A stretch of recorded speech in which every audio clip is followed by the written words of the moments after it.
What's up everyone? ඉතින් මම අලුත් වීඩියෝ සීරීස් එකක් පටන් ගන්න හිතුවා. මේ වීඩියෝ සීරීස් එකේදී අපි බලමු කොහොමද Neovim integrated development environment එක. එහෙම නැත්නම් IDE එකක් විදිහට පාවිච්චි කරන්න කියලා. මේ වීඩියෝ සීරීස් එකේ target audience එක තමයි ලංකාවේ ඉන්න software engineers ලා එහෙම නැත්නම් vendor බලාගෙන ඉන්න software engineers ලා. ඉතින් ඇයි Neovim පාවිච්චි කරන්න ඕනේ? නිකන් සරල statistics බැලුවොත් Stack Overflow 2022 survey එකේ Neovim most loud edit එක විදිහට select වෙලා තිනවා 2023 product graphic වෙනස්ලා හැබැයි still මෙතන බැලුවොත් Visual Studio Code is the preferred IDE as far as what users want, but Neovim has a higher proportion of users that want to continue using it next year. මෙතන බැලුවොත් පේනවා VS Code users ලා Neovim වල switch වෙන්න බලාගෙන ඉන්න හැබැයි Neovim users ලා VS Code වල switch වෙන්න අදහසක් නැහැ. ඉතින් ඒක තමයි main reason එක සහ අතරම මේ Neovim edit එක customizable VS Code වලට සාපේක්ෂව ගත්තොත් ඊට අමතරව ගොඩක් fast මොකද VS Code electron පාවිච්චි කරනවා ටිකක් slow සරලවම web browser එක code IDE එකක් පාවිච්චි කරනවා වගේ තමයි VS Code. හැබැයි Neovim වලට අපි පාවිච්චි කරන්නේ terminal එකක්. ඉතින් සාපේක්ෂව ගොඩක් fast responsive නිකන් snappy ගතියක් තියෙනවා VS Code වලට සාපේක්ෂව. හරි ඊටත් අමතරව මම මේ වීඩියෝ සීරීස් එකදී පාවිච්චි කරන්නේ Astro Neovim කියලා distribution එකක් Neovim distribution එකක්. ඒකට හේතුව තමයි Neovim ඇත්තටම from scratch configure කරන්න පුළුවන් ටිකක් ලේසි හැබැයි maintain කරන එක ලේසි නෑ. මේ තියෙන මගේ configuration එක අවුරුදු 3ක් විතර පරණයි commits 1000 commits තියෙනවා. ඉතින් still මේක manage කරන එක ලේසි නැහැ. ඒක නිසා තමයි මම Astro Neovim වගේ distribution එකක් මේ වීඩියෝ සීරීස් එකේදී පාවිච්චි කරන්න හිතුවේ.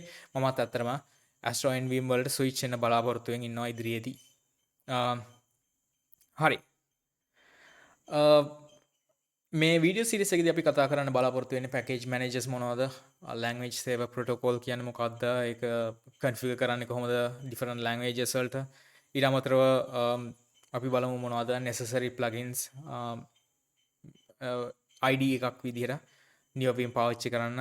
හැබැයි මේ වීඩියෝ එකේදී මම cover කරන්න බලාපොරොත්තු වෙන්නේ නැහැ Vim සහ Neovim basic keybinds මොනවද, options මොනවද, commands මොනවද කියන දේවල් මම cover කරන්නේ නැහැ. ඒක නිසා ඔයා දැනටමත් Vim edit එක පාවිච්චි කරලා නැත්නම් Vim හෝ Neovim පාවිච්චි කරලා නැත්නම් වෙනම වීඩියෝ සීරීස් එකක් බලන්න කොහොමද මොනවද Neovim වල තියෙන features especially Vim open කරන්නේ කොහොමද සහ quit වෙන්නේ කොහොමද කියන දේවල් ගැන බලන්න වෙනවා.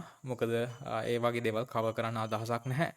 මේ වීඩියෝ සීරීස් එකේදී මම පාවිච්චි කරන්න යන්නේ Linux Mint operating system එක 21.1 කියන version එක තමයි මම පාවිච්චි කරන්නේ.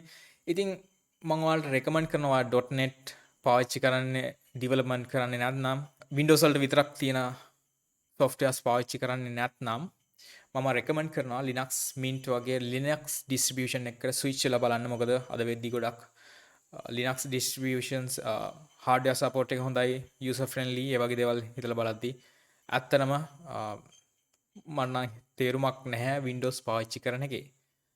මම Windows වගේ දේවල් පාවිච්චි කරනවා Lightroom පාවිච්චි කරන්න virtual machine එකක් උඩ. හැබැයි ඔයාට ඒකේ අනිත් පැත්ත කරන්න පුළුවන්. ඔයා Windows දැනටවත් පාවිච්චි කරනවා නම් ඔයාට Linux distribution එකක් install කරන්න පුළුවන් virtual box වගේ virtual machine එකක් ඇතුලේ. ඉතින් ඒකේ ඇතුලේ Neovim පාවිච්චි කරන්න පුළුවන්. personally WSL වලට සාපේක්ෂව virtual machine එකක් ඒකේ install කරලා Neovim පාවිච්චි කරන එක පහසුයි. මම දන්නේ හේතුව මොකක්ද කියලා. හැබැයි මම හිතන්නේ limitation එක තියෙන්නේ Windows වල තියෙන terminal emulators වල. කොහොම හරි සාපේක්ෂ slow virtual machine එකක් පාවිච්චි කරනවට වඩා. ඉතින් ඒක තමයි මුලින්ම කියන්න තියෙන introduction එකේදී. අපි ඊළඟ වීඩියෝ එකේදී බලමු කොහොමද Astro Neovim setup කරන්න කියලා.